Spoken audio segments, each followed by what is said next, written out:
Good morning বন্ধুরা। এই ভিডিওটা যদিও আজকের নয়, অনেক দিন পরই আপলোড করছি। এটা গত 3 দিন আগের ভিডিও। হোস্টেল থেকে এসেই চলে গেছিলাম, রথের মেলা যাব বলে রেডি হচ্ছিলাম। তো দেখো, রেডি হয়ে তোমাদের সবাইকে দেখাচ্ছি কেমন রেডি হয়েছি। যদিও বিধ্বস্ত অবস্থা, ভিখারি লাগছে আমিও জানি, তবুও আর কি তোমাদের সাথে একটু শেয়ার করব বলেই ভিডিও করা। চলো রথের মেলাতে যাওয়া যাক। দেখো, আমাদের খড়গপুরের রথের মেলা না খুবই বিখ্যাত, অনেক বড় করা হয়। যদিও আমরা যখন মেলা গেছিলাম তখন বেজে গেছিলো প্রায় 9:45। ভিড় অনেকটাই কমে এসেছিল। দেখো 3টে রথ দেখাচ্ছি, যদিও স্লো মোশনে হচ্ছে। আমার হাজব্যান্ড দেখো আগের দিকে এগিয়ে এগিয়ে যাচ্ছে।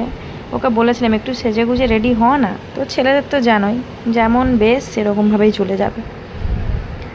আর এই দেখো জগন্নাথ মন্দিরের গেট, এই বেলুন এইসব দেখে আমার মনে হচ্ছিল একটা রিলস বানাই। চলো মন্দিরের ভেতরে যাওয়া যাক। কি সুন্দর করে যে মন্দিরটা সাজিয়েছে বন্ধুরা, নিশ্চয়ই তোমরা এখানে এসছো। যারা যারা এসছো কমেন্ট করে জানিও তো। এই দেখো আমার জগন্নাথ দেব, হনুমানজিকে দেখলে তো। চলো যাওয়া যাক ভেতরে। কি সুন্দর লাইট দিয়ে সাজিয়েছে। আজকে যদি একটু আগে বৃষ্টি হচ্ছিল, তার জন্য আমরা একটু পরেই এসেছি, 9:30টার দিকে। তো কিছু বোধহয় প্রোগ্রাম ছিল নাচের, অনেককেই দেখতে পাচ্ছি। তো নাচ আর এসে দেখতে পাইনি, নাচ বোধহয় শেষ হয়ে গেছে, যা দেরি করে এসেছি। আর প্রতি বছর দেরি করেই মেলাতে আসি। জানো তো বন্ধুরা, বাঁ দিকেই জগন্নাথ দেব ছিলেন নিচে, কিন্তু আমি না দেখে আমি আর আমার হাজব্যান্ড বলি চল ওপরে তাহলে যাওয়া যাক, ঠাকুরকে দর্শন করে আসি।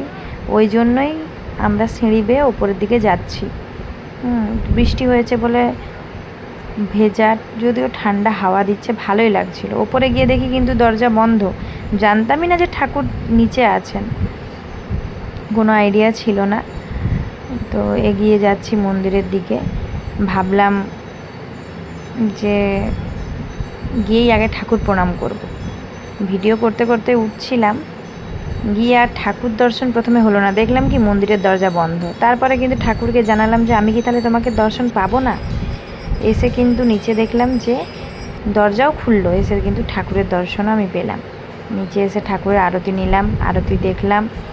তারপরেই মেলার দিকে এগোতে যাব। বাইরে বেরিয়ে এসে কি দেখছি জানো তো বন্ধুরা, একটা মজার জিনিস, আমার হাজব্যান্ডের না জুতোই চুরি হয়ে গেছে। সে কি হাসির কাণ্ড। ওটাই বলতে বলতে যাচ্ছে যে ব্লগ করো ব্লগ করো, ব্লগে বলো যে আমার হাজব্যান্ডের জুতো চুরি হয়ে গেছে। সে কি হাসির কথা। তো বলো তোমরাই, এরকম কি বলা যায় যে আমার হাজব্যান্ডের জুতো চুরি হয়ে গেছে? মেলায় জুতো চুরি হয় কখনো? মেলাতে হয়নি বন্ধুরা, মন্দিরের বাইরে থেকেই হয়ে গেছে, অথচ এক জায়গাতেই রেখেছিলাম।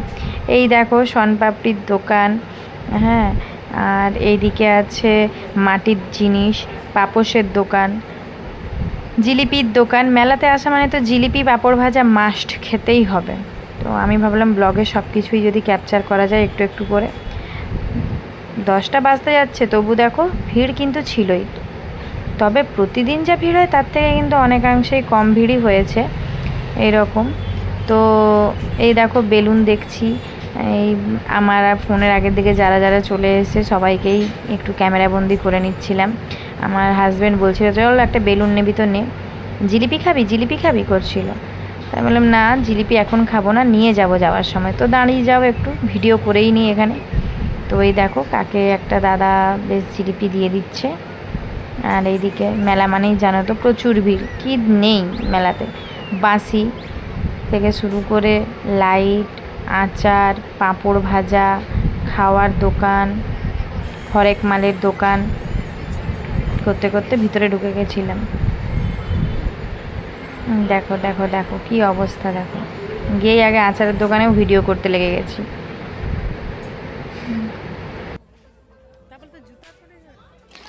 আচারের দোকান থেকে বেরিয়ে প্রচণ্ড খিদে পেয়ে গেছিলো, আর ও বলছিল যে চল না একটু লটারি খেলি, টাকাটা নষ্ট করি, এইসব আর কি। আর কাঁচের জিনিসের প্রতি না প্রত্যেকটা মেয়ের খুবই লোভ থাকে, আমার তো আছে।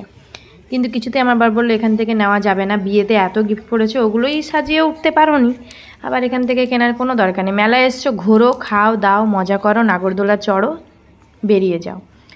তো ভাবলাম যে সমস্ত দোকানগুলো ঘুরেই দেখি কী কী আছে না আছে, কিনি না কিনি পরের ব্যাপার।